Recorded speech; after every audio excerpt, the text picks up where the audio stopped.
న్యాయమంటే కేవలం శిక్షలు విధించడమే కాదు. బాధితుల జీవితానికి భరోసా కల్పించాలి. హైదరాబాద్ ఎంసీఆర్హెచ్ఆర్డీలో state level stakeholders consultation meet కార్యక్రమం నిర్వహించారు. ముఖ్యమంత్రి రేవంత్ రెడ్డి ముఖ్య అతిథిగా హాజరయ్యారు.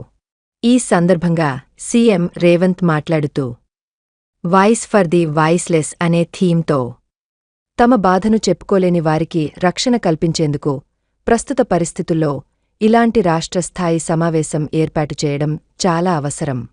ఎంతో కీలకమైన అంశంపై సదస్సు నిర్వహిస్తున్న తెలంగాణ పోలీసు, ఇతర నిర్వాహకులను అభినందిస్తున్నా. ఇలాంటి నేరాలను నియంత్రించడమే కాకుండా బాల బాధితులకు చట్టపరమైన అన్ని రకాల రక్షణ కల్పించాల్సి ఉంది.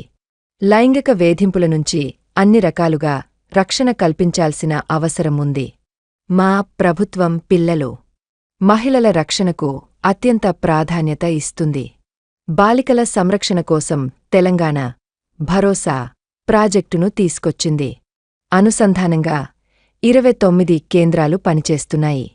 ఈ కేంద్రాల ద్వారా పోలీసు సహాయమే కాకుండా న్యాయపరమైన సహాయం, వైద్య సహాయం, కౌన్సెలింగ్ వంటి సేవలను అందిస్తున్నాయి.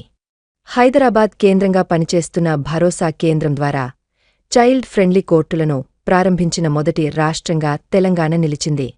కేసులను వేగవంతంగా పరిష్కరించడమే కాకుండా పిల్లలకు సంపూర్ణ రక్షణ, వారిలో విశ్వాసం, అభివృద్ధికి అవసరమైన చర్యలు తీసుకోవడం ఈ కేంద్రాల లక్ష్యం.